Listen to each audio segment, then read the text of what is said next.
माननीय सीमा पाल जी, प्रगतिशील समाजवादी पार्टी की महिला मोर्चा की जिला महासचिव के यहाँ आया हूँ। इनसे कुछ औरैया डिस्ट्रिक्ट के कुछ लोग प्रगतिशील समाजवादी पार्टी के पदाधिकारी मिलने आए हैं, तो इनसे जानना चाहते हैं कि प्रगतिशील समाजवादी पार्टी की कुछ विशेषताएं कि क्या है पार्टी में, तो इनसे आज जानना चाहते हैं। महिला मोर्चा के जिला अध्यक्ष हैं, तो नमस्कार सर। बताइए। सर आपका नाम? शिव कुमार। शिव कुमार। तो सर आप कब से प्रगतिशील समाज पार्टी से जुड़े हो? देखो, हमारा जो है ना जन्म भी समाजवादी पार्टी में हुआ है।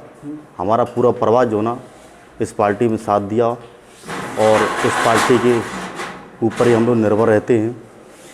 और जिस तरीके से माननीय शिवपाल सिंह यादव जी ने अपनी जो प्रगतिशील समाजवादी पार्टी जो बनाई है, कुछ ऐसी मजबूरियाँ, ऐसी परिस्थितियाँ होती हैं जो आदमी बना लेता है। जिस तरीके से माननीय शिवपाल सिंह यादव जी ने जो लक्ष्मण का पाठ निभाया अपने भाई के साथ, जो संघर्ष किया अपने भाई के साथ, और आज की दुनिया में शायद ऐसा भाई होना बहुत मुश्किल है जो अपने भाई के लिए इतना संघर्ष कर सके। क्योंकि माननीय शिवपाल सिंह यादव जो है ना जमीन नेता हैं, लोक कार्यकर्ता उनसे जुड़े हुए हैं और उनकी एक खुद अलग एक छवि है। इस छवि को लेके पूरे देश में जो उनकी छवि है वो उभर के आई है। और आने वाले समय में 2022 में वो चुनाव लड़ेंगे तो उनकी पूर्ण बहुमत से सरकार आएगी और हमारी यही कामना है। और दूसरी बात ये है कि परिवार के जो मतभेद जो होते हैं उनसे हमें कोई लेना देना नहीं है और ना कोई मतलब है। वो परिवार है, खून का रिश्ता है और रिश्ता हमेशा कायम रहता है और रहेगा। लेकिन कुछ परिस्थितियाँ, कुछ लोग ऐसे होते हैं जो उन चीज़ों को, जो सही को गलत करने की कोशिश करते हैं। इन परिस्थितियों से माननीय शिवपाल सिंह यादव जी ने अपनी पार्टी प्रगतिशील समाजवादी पार्टी अपनी बनाई है और संघर्ष करते रहेंगे। और माननीय बड़े नेताजी माननीय मुलायम सिंह यादव जी उनके साथ हैं और साथ रहेंगे। रही बात विवाद की, विवाद तो छोटे मोटे परिवार में सब में चलते हैं। जहाँ 2 भाई हैं वहाँ पे विवाद होता है, जहाँ 4 भाई हैं वहाँ पे विवाद होता है। विवादों के चक्कर में रहोगे तो देश आगे कभी बढ़ नहीं सकता है। जब तक हम अपने आप में सक्षम नहीं रहेंगे काम में, तब तक कुछ नहीं होगा। माननीय नेताजी, माननीय राष्ट्रीय अध्यक्ष माननीय शिवपाल सिंह यादव जी ने जो देश प्रदेश में जो उन्होंने संघर्ष किया, उन्होंने काफ़ी पुल बनवाए, नदी के छोटे पुल, बड़े पुल, चाहे जमुना जी के पुल हों, चाहे रोडें हों प्रदेश की, चाहे सिंचाई विभाग हो और चाहे नहर हो, चाहे बम्बा हो, कुछ भी हो, XYZ जो उन्होंने काम किया इस देश प्रदेश के अंदर। मैं तो कहता हूँ कि ऐसा नेता और ऐसा विभाग जो उनको मिला है कोई कर नहीं सकता है। मानना है कि हम काफ़ी गांव में, ऐसे गांव में जाते हैं ग्रामीण क्षेत्र में, तो लोग कहते हैं कि गरीबों के मसीहा शिवपाल सिंह यादव हैं। क्या वाकई में गरीबों के मसीहा शिवपाल सिंह यादव हैं? देखो, नेताजी जो छवि नेताजी माननीय मुलायम सिंह के अंदर है, वही छवि माननीय शिवपाल सिंह के अंदर है। देखो, वही सोच उनकी है, वही सोच उनकी है। चौधरी चरण सिंह के अनुयायी उन्हीं के कहने से जो काम करते हैं वो करते रहेंगे नेताजी, चाहे छोटे बड़े नेताजी कोई भी XYZ हो। और हम परिवार की बात तो खैर किसी करते नहीं, छोटी मोटी बातें सबकी होती हैं। जो नेताजी ने जो संघर्ष किया है, छोटे नेताजी ने, बड़े नेताजी ने, वो शायद इस पार्टी में शायद कोई और नहीं कर सकता है। विरासत में संपत्ति तो हर किसी को मिलती है, विरासत में संपत्ति हर चीज़ को मिलती है, लेकिन उसको कायम रखने के लिए, उसकी मजबूती रखने के लिए, उसकी नींव मजबूत करने के लिए बहुत कुछ करने पड़ता है। जब तक बड़ों का आशीर्वाद नहीं होगा तब तक छोटे लोग नहीं बढ़ सकते हैं। नेताजी ने ऐसे लोगों को जिसके यहाँ पे खाने के लिए कुछ नहीं था, आज नेताजी ने, माननीय शिवपाल सिंह यादव जी ने, बड़े नेताजी ने ऐसे लोगों को टिकट दी जिसके यहाँ खाने के लिए कुछ नहीं था। आज जो ना MP सांसद, मिनिस्टर और प्रधानमंत्री के पद पे भी जा चुके हैं। लेकिन मेरा यही कहना है सभी नौजवान किसान मजदूरों से, और नेताजी ने जो पार्टी बनाई है इसलिए बनाई कि जो रोडों पे ठेला लगाते हैं, ठीक, जो रोज पे मजदूरी करते हैं और जो प्रतिदिन काम करते हैं सुबह शाम और अपना जो ना पेट गुजारा करते हैं, और नौजवान गरीबों की लड़ाई लड़ रहे हैं माननीय शिवपाल सिंह यादव जी, और लड़ते रहेंगे जब तक उनकी सांस में सांस है ज़िंदगी भर। और उनका यही कहना है और कुछ नहीं है। प्रगतिशील समाजवादी पार्टी जो नाम दिया है तो इसीलिए दिया है प्रगतिशील समाजवादी पार्टी। प्रगति ही प्रगति होना चाहिए देश के अंदर, कोई भ्रष्टाचार नहीं है, कोई कुछ नहीं है। आज जिस तरीके से थानों में हर जगह जहाँ जहाँ तहाँ घूस चल रहा है, बिना पैसे से कोई काम नहीं चल रहा है, जो परिस्थितियाँ चल रही वो कुछ हैं। हालांकि मैं कोई नेता नहीं हूँ, कुछ नहीं हूँ, एक सामाजिक व्यक्ति हूँ। इस नाते से जो समाज की जो परिस्थितियाँ हैं, जो मैं देखता हूँ, जो मूंगफली लगाते हैं ठेला, जो फल फ्रूट लगाते हैं रोडों पे, कहीं कुछ है कहीं कुछ है, कहीं पुलिस वाले डंडे मारने लगते हैं, कहीं कुछ है, यहाँ से हटाइए वहाँ से लगाइए। ये बताइए, वो भी एक देश की धरोहर हैं। क्या आने वाले समय में जैसे समाजवादी पार्टी सरकार आए या बीएसपी सरकार हो या प्रगतिशील समाजवादी पार्टी आए सरकार, जिससे तो उसमें क्या क्राइम नहीं होगा? देखो, हम तो कह रहे आज के समय में हर घर में रावण है, नहीं समझे, और हर घर में भीषण है, नहीं समझे।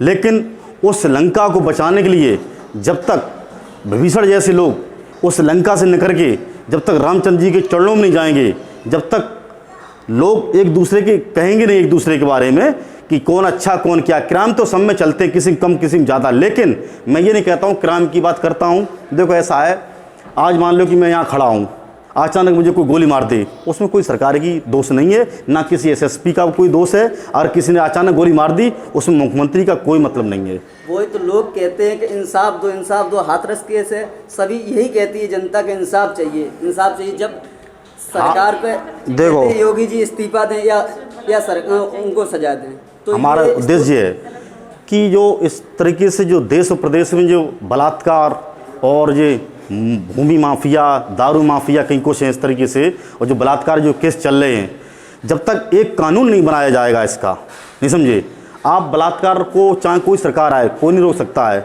बलात्कार मान लो लड़की कहीं जा रही है और 4 लड़के वहाँ मिल गए, उन्होंने पकड़ लिया, बलात्कार कर लिया, नहीं समझे। बलात्कार तभी मिट सकता है इस देश प्रदेश का जब तक कानून एक अच्छा कानून नहीं बनेगा। जब कानून के तहत में कोई काम होगा तो ये बलात्कार हो चाहे गुंडागर्दी हो, वो सब अपने आप खत्म हो जाएगी। लेकिन इसका कानून बनना चाहिए। मैं कह रहा हूँ सरकार किसी की भी हो, जो विपक्षी पार्टियाँ हैं वो तो आवाज़ उठाएंगी। मैं कह रहा हूँ आज सरकार सपा की होती तो भाजपा कहती, आज भाजपा की सरकार तो सपा कह रही है, आज प्रकृति समाजवादी पार्टी सरकार होती तो भाजपा कहती है, एक दूसरे में सभी कहते हैं। लेकिन हम ये नहीं कहते हैं क्राइम बढ़ा कैसे क्या हुआ, इसका मतलब नहीं होता है। हमारा उद्देश्य ये है कि क्राइम क्यों बढ़ रहा है, किस लिए बढ़ रहा है, क्यों बढ़ रहा है, इसकी वजह, इसकी समस्या का समाधान कैसे हो, इसका मतलब क्या है। कानून बनना चाहिए। जब तक कानून नहीं बनेगा, देश की सबसे बड़ी पंचायत है मेंबर ऑफ पार्लियामेंट। जब देश में अगर उस पंचायत में जो है ना अगर एक कानून बन जाएगा तो उनको जो है ना इस तरीके से अपने आप सज़ा मिलेगी। विदेशों में जो है ना बहुत सी ऐसी मुसलमान कंट्रियाँ हैं, वहाँ पे बीच चौराहे पे फांसी लगा दी जाती है, बीच चौराहे पे गोली मार दी जाती है कि कुछ है। हालांकि अपने अपने देश के कानून अलग हैं, लेकिन जब तक मजबूत नहीं होगा कानून की व्यवस्था से नहीं होगी, तब तक सरकार किसी की भी आए हो जाए, तब तक ये व्यवस्था सुधर नहीं सकती है। तो हम इनसे जानना चाहते हैं, प्रगतिशील समाजवादी पार्टी की महिला महासचिव सीमा पाल जी से, क्या आपको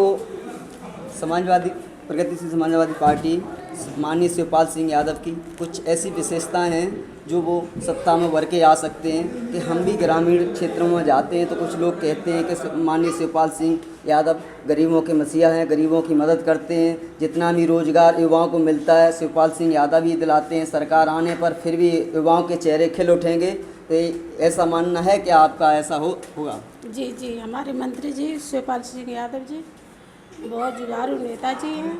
वो जिस चीज़ के लिए कहीं भी किसी का बलात्कार हो रहा है, किसी का कुछ हो रहा है, तो हर एक चीज़ में वो आगे करने की वो करते हैं। जैसे बलात्कार हो रहा है, मोदी जी वो योगी जी देखते नहीं क्या? पाँच बस की कन्या अभी जिसमें नगर में 9 साल की लड़की थी उसका था।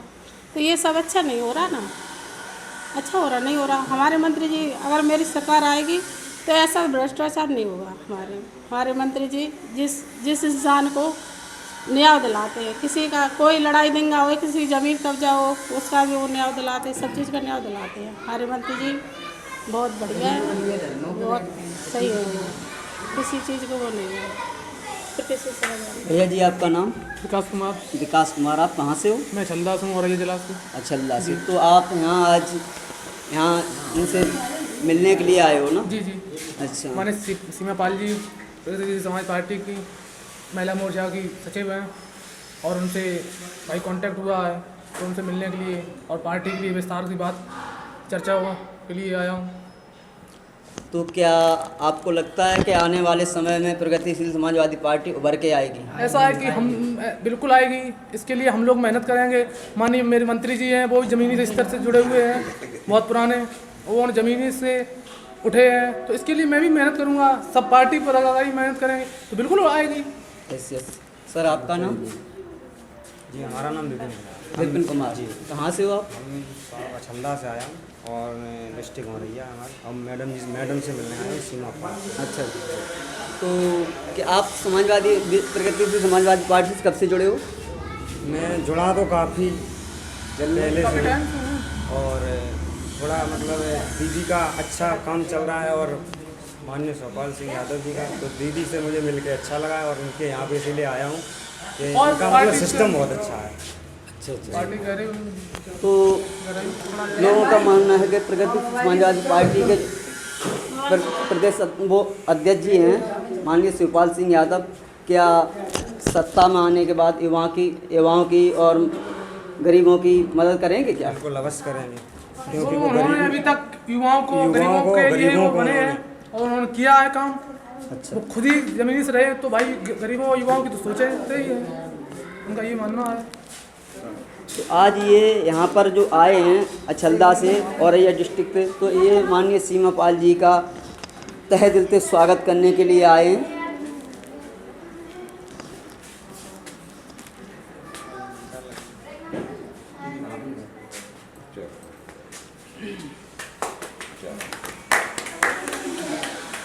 नमस्कार, आज तक न्यूज़ डेली.com से प्रेम माथुर साहब इटावा से।